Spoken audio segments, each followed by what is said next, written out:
భయ్యా mister Bachchan cinema ఎట్లా ఉంది? పర్లేదు బ్రో, చూడొచ్చు. పర్లేదా? అదేం బ్రో అందరు బ్లాక్ బస్టర్ అంటున్నారు. బ్లాక్ బస్టర్ కానీ స్టోరీ అంత ఏం లేదు, చూడొచ్చు. చూడొచ్చు. ఫస్ట్ హాఫ్ బాగానే ఉంది, సెకండ్ హాఫ్ కొంచెం ల్యాగ్. ఫస్ట్ హాఫ్ బాగానే ఉంది, చూడొచ్చు. లవ్ స్టోరీ కూడా బాగానే ఉంది. హీరోయిన్కి అంతగా క్రెడిట్ ఏమి ఇవ్వలేదు. వీడియో సాంగ్స్ బాగానే ఉన్నాయి. సిద్ధు జొన్నలు గట్టి సెకండ్ హాఫ్ మాత్రం చించి పడేసిండు.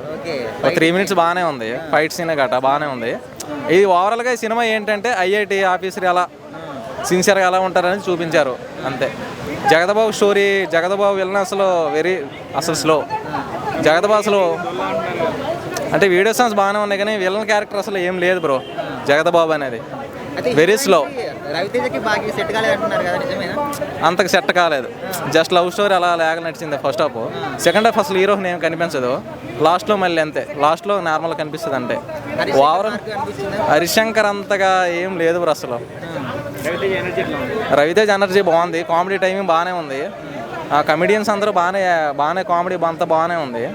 ఓవరాల్గా సాంగ్స్ అయితే బాగున్నాయి. మంచి హోప్తో వచ్చాం కానీ పర్లేదు, చూడొచ్చు. ఓవరాల్గా సినిమాలో మీకు ఏం నచ్చింది? ఓవరాల్గా అయితే సాంగ్సే బాగా క్రెడిట్.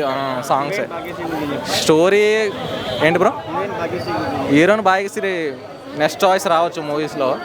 గ్రాడ్జియస్ అసలు బాగానే ఉంది. స్టోరీ ఓవరాల్గా ఒక ఐఐటి ఆఫీసర్ ఎలా నిజాయితీగా ఉంటారు అనేది చూపించారు అంతే. అవుట్ ఆఫ్ 10 7.5 అలా. Okay bro. సినిమా చూసా బ్రో, బట్ ఒక ఆడియన్గా చెప్తున్నా, సినిమా అయితే వన్ టైం వాచబుల్ కూడా కాదు. నేనైతే చూసా, ఇప్పుడు వెళ్ళి 180 రూపాయలు పెట్టి టికెట్ కొన్నా, వెళ్ళి చూసా. సినిమా అయితే వన్ టైం వాచబుల్ కూడా కాదు. నాకైతే సాంగ్స్ ఒక్కటే బాగా నచ్చాయి, డైరెక్షన్ కూడా అంతేం లేదు. ఆ లైటింగ్ కూడా పెట్టాల్సిన చోట లైటింగ్ పెట్టలేదు. సో ఇంకోటిసరికి అందరు భాగ్యశ్రీ ఎవరైతే హీరోయిన్ ఉందో, హీరోయిన్ అయితే ఎక్సలెంట్. సో మధ్యలో సిద్ధు జొన్నలగడ్డ వచ్చాడు. ఎర్రగడ్డలో ఉంటుంది డైలాగ్ పోయింది సారీ సరే. మధ్యలో క్యామియో రోల్ ఒకటి ఉంటుంది సిద్ధు జొన్నలగడ్డ గారిది.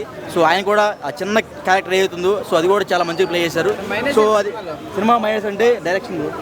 ఎవరైతే రవిశంకర్ గారు మొన్న ప్రీ రిలీజ్ లాంచ్ రోజు చాలా ఎక్కువ చెప్పారు. ఆయన సినిమా గురించి ఆయన ఎక్కువ పోడుకున్నారు, తప్పులేదు. డెఫినెట్గా ఆయన తీశారు, ఆయన డైరెక్షన్ చేశారు, వాళ్ళు డబ్బులు పెట్టారు కాబట్టి వాళ్ళ సినిమా మీద వాళ్ళకి నమ్మకం ఉంటుంది. బట్ సినిమా ఆయన అనుకున్నంత ఆడియన్స్ తీసుకోలేకపోయారు. సినిమా అయితే అట్లా అనుకోవచ్చు, ఆయన లేకపోతే సినిమా లేనట్టే. సో ఆల్మోస్ట్ హీరో ఈ సినిమాలో సిద్ధు జొన్నలగడ్డే, రవితేజ్ అయితే కాదు. తప్పు అనుకో మాకు ఎవరు. సినిమా అయితే అట్లనే వన్ టైం వాచబుల్ అని చెప్పవచ్చు. హరిశంకర్ మరి రీమేక్ కూడా ప్రాపర్గా తీయలేదా? హరిశంకర్ రీమేక్ పక్కన పెడితే, హరిశంకర్ గారు సినిమా కన్నా ఆయన ఎప్పుడైతే ప్రీ రిలీజ్ లాంచెస్ ఉంటాయి కదా, ఆ టైంలో కొంచెం ఆయన సినిమా మీద ఆయన ఎక్కువ ఊహాగానాలు పెంచుకున్నారు. సో ఆ ఊహాగానాలే పడేస్తున్నాయి ఆయన రియాలిటీలోకి రావాలంటారు అంతే. యాదగిరి సినిమా అంటే